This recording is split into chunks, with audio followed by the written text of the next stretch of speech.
So what we're going to start out today is with a walkthrough of the source code for Java's structured task scope class.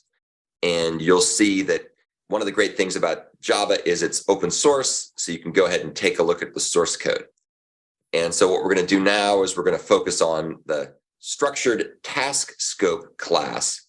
And then in the subsequent lessons, we're going to take a look at the shutdown on success implementation and the shutdown on failure implementation, which, as we've discussed before, are nested within the structured task scope class. They're, interestingly enough, they're nested subclasses of structured task scope. And you'll get a chance to see that here just in a second.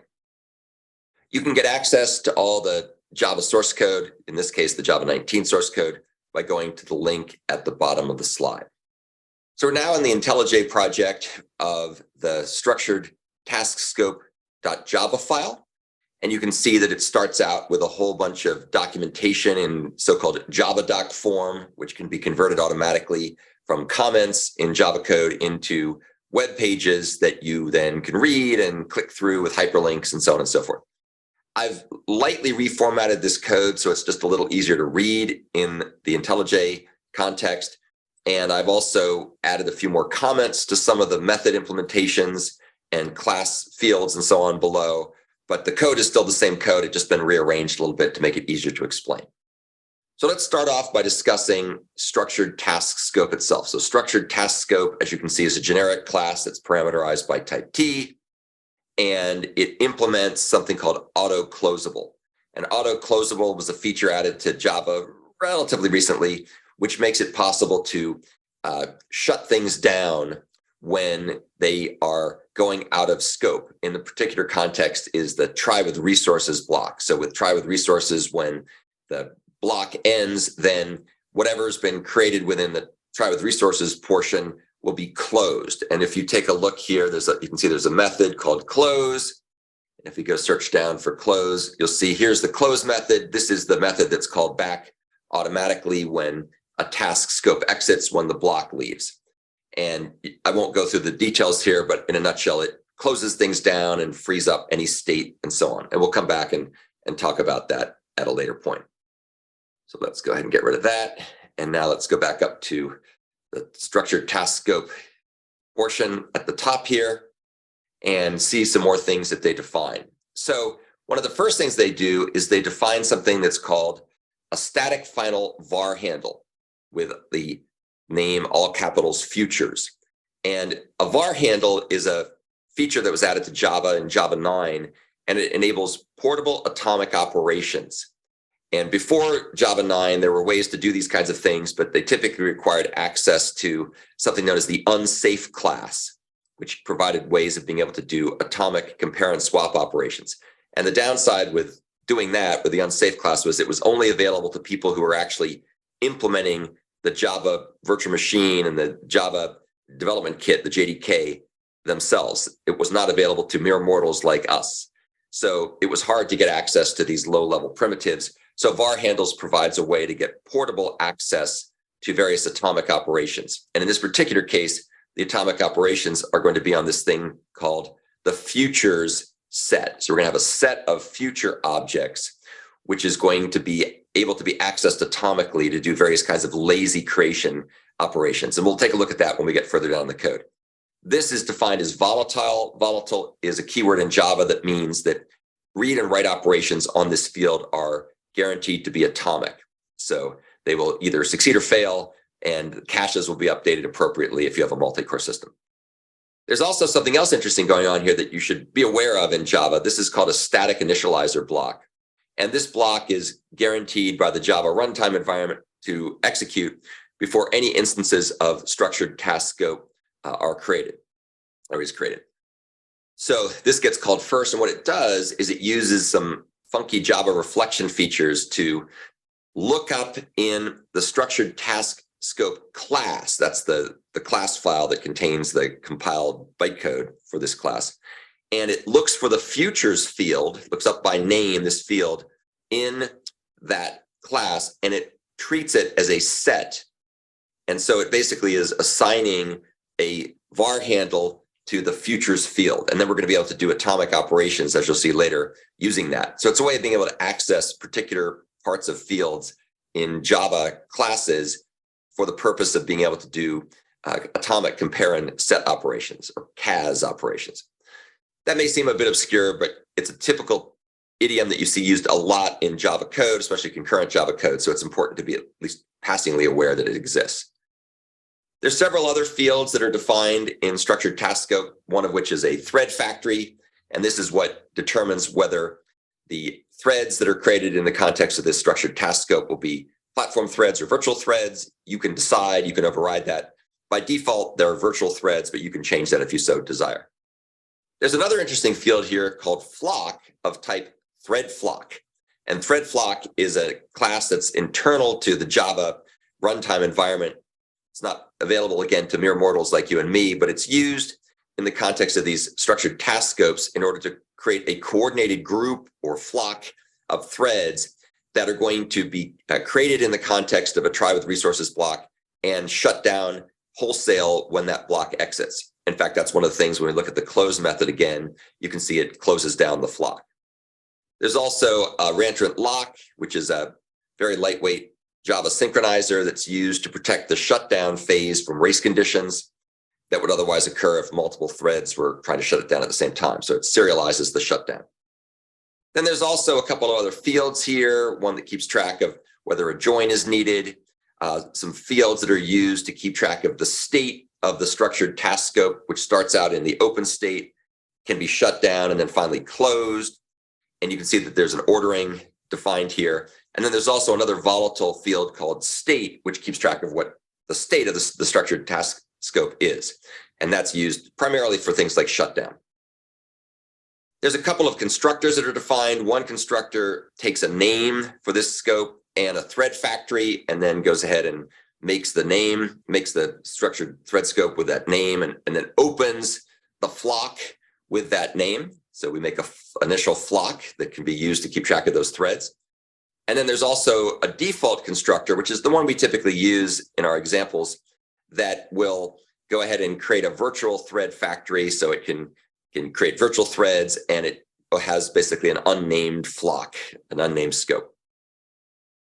Now let's get into the really cool method. So this is probably arguably the entry point method that you're going to come to know and love with a task scope, and that is the fork method. And of course, you know that the purpose of the fork method is to start a new thread, either a virtual thread or platform thread, to run the given task that's provided. So let's take a look at how this works. It's really quite interesting. So here's fork. Fork is passed a task, and a task is something that's known as a callable. And a callable is essentially a functional interface, which means it has a single method called call that takes no parameters and returns something of basically type T or type U. It depends how you read this.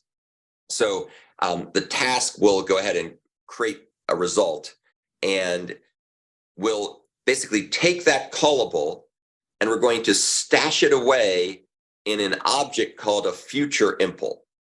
And we'll take a look at the future impl in just a second. But what we're doing is we're creating a new future impl that encapsulates the callable, the task we want called in the virtual thread, let's say, and this, which is the task scope itself. So we're going to package those things up and stick them in an object called a future impl. And we create a new object, a new local variable called future of type future impl. And then we're going to use this future for various things down the road, or down the method. So let's first take a look at future impl. So here's future impl. Future impl is this kind of helper class, and you can see what it does. It's the future implementation that's returned by the fork methods. And basically what this does is it provides us with two things, and there are two things it does because it actually extends the future task class. And future task is a class that's been around in Java since probably about 20 years ago. I think it came out in Java 5 in 2004. And a future task implements something called a runnable future. And a runnable future, in turn, is an interface that extends both runnable, so it has a run method, and future. So it has all the future methods like is done, is canceled, cancel, get, and so on. So a future task can be run. In other words, it's got a run hook method that will be the entry point into a new thread, in this case, a new virtual thread. And it's also got the future interface. And I just want to point a couple of things out here. If we take a look in future task at the run hook method, that's the method that's going to get called back when a future task is started and run in a thread. So what's going to happen here, just glossing over a few things, the future task is passed the callable. If we go back over here, you can see that the future impl extends future task, and therefore its constructor takes the callable task and passes it up to the future task where it's stashed away. And then down here, you can see that we take the callable and we call that call method. And that means that this call method runs in the context of whatever virtual thread we're executing in, and we get a result back. And assuming that nothing goes wrong, we then take the result that came back and we call this method called finish completion. This is all part of the future task implementation. And this does a bunch of things, the most important of which is it calls this method called done. And the done hook method in future task, as we'll see, is just a no-op. So it's defined as a virtual method with no implementation. So by default, it doesn't do anything. However, when we override the future task or extend the future task, we define a done method. And you can see what the done method does is the done method goes ahead and checks to see if we've been shut down. If we've not been shut down, the done method calls handle complete with this scope. And basically what this is the future. So we're calling the handle complete hook method on the scope, passing in the future. And we're going to see this handle complete method here shortly, because that's the hook that's used by subclasses of structured task scope, things like shutdown on failure and shutdown on success, to decide what to do as tasks complete. So that's how things get invoked through a callback. And then there's also a bunch of other methods here that basically provide the future interface. So you can check to see if something's done. You can check to see if something's canceled. You can cancel something. You can get the results, and so on and so forth. So you can see, by the way, the get method is kind of interesting. The get method here checks to see if we're done. If so, we just return the result that's provided by the future task. Otherwise, if we're not done, we are going to be registered by this set. And if you take a look down here, we pass in the future that we want to register. And what this does is it lazily creates the set of futures if they're not already created. And this is kind of cool. So I want to show you this real quickly. What's happening here is that it's going to go ahead and take the futures field, which is this volatile reference to set. And if it's null, that means this is the first time in. It means we haven't initialized it yet. So in that case, we go ahead and create a new concurrent hash set, which is something called a key set view. And we then go ahead and atomically, using the cool var handle feature, we atomically set this futures value that we just allocated and atomically make it be the value that's stored in the field in the structured task scope class. And this is a very cool operation, very fast, very efficient. It's basically a sort of a lock-free mechanism that's used very frequently in Java implementations for concurrent parts of the frameworks. And if we succeed, we now made that thing the futures. If it would fail, it means it was already assigned earlier. So we just go ahead and set it to what the current value is. And then we add it to the set. We add the future to the set of futures. Okay, so let's kind of pop back over here. So I showed you what track does in this context. And that's pretty much what we do with the methods on future impl. There's also one called result now that gets the result. There's one that gets the exception.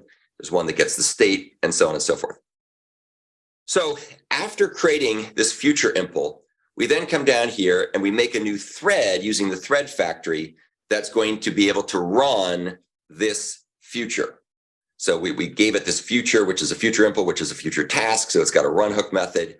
And then down here, we're going to go ahead and start that thread. And you'll notice that we start the thread in the context of the thread flock field, which will start the thread as part of the flock of threads that are part of this structured task scope. And assuming that everything went well, then we keep going. And let's assume that everything continues to go well. And then we're going to go ahead and return the future. So that's what you get as the result of calling fork. Basically, what happens is we go ahead and create a virtual thread. If we're doing the virtual thread version, we start that virtual thread in the flock of structured task scope elements, and that future then gets returned as the return value from fork. So we've looked at fork, we've looked at future impl. Let's go ahead and take a look at this other interesting method called handle complete. So you can see that in the context of the structured task scope class, handle complete is basically just a no-op method. However, the nested subclasses like shutdown on failure and shutdown on success are going to actually override this method to control what happens as subtasks complete. There's also some other methods here that you probably should be familiar with by now. There's the join method. You can see that join is going to basically be used to wait for the operations to complete in a scope, and it calls something called impl join. And if you go take a look at impl join, you can see that impl join calls flock await all, either with a timeout or not, depending on how things were configured. And what await all does, as you might expect, is it goes ahead and it waits for all the threads to complete. And then it returns. It only returns after all the threads have completed. So that's basically what join does. Also notice that join returns a structured task scope. So that allows you to be able to chain together calls. So you can say join dot throw a fail or join dot result and so on. So we can chain those things together. There's a couple other methods here. There's methods that are used to interrupt everything. You can see when something gets interrupted, we just go through all the threads in the flock of threads and tell them to interrupt themselves. Not quite sure why they don't build that into the flock mechanism, because it seems like a pretty common thing to do. And then you can also see that when we shut things down, we go ahead and check to see what state we're in. We acquire a lock to protect this critical section of code to make sure that multiple threads aren't shutting things down simultaneously. So we grab the lock, and then we go ahead and shut the flock down, which will go ahead and shut down all the threads in that flock of threads. We cancel any tracked futures. We interrupt all the unfinished threads. We set our state to shut down, and now we're shut down. And then if you take a look down here, you can see that there's also another method here called close, and that initiates a shutdown and then sets the state to close. So that's the final state that a structured task scope can be in. Let's see, just a couple more things. There's some helper methods that do various things. And then there's finally a method here called toString, which will create a string representation of a given structured task scope, indicating what state it's in, whether it's closed, whether it's shut down, and so on and so forth. So that's the overview of structured task scope. As you can see, there's a lot of stuff covered in that overview. And I did that so that when we go on to the next parts of the lesson to talk about shutdown on failure and shutdown on success, you'll understand the pieces that are inherited from structured task scope.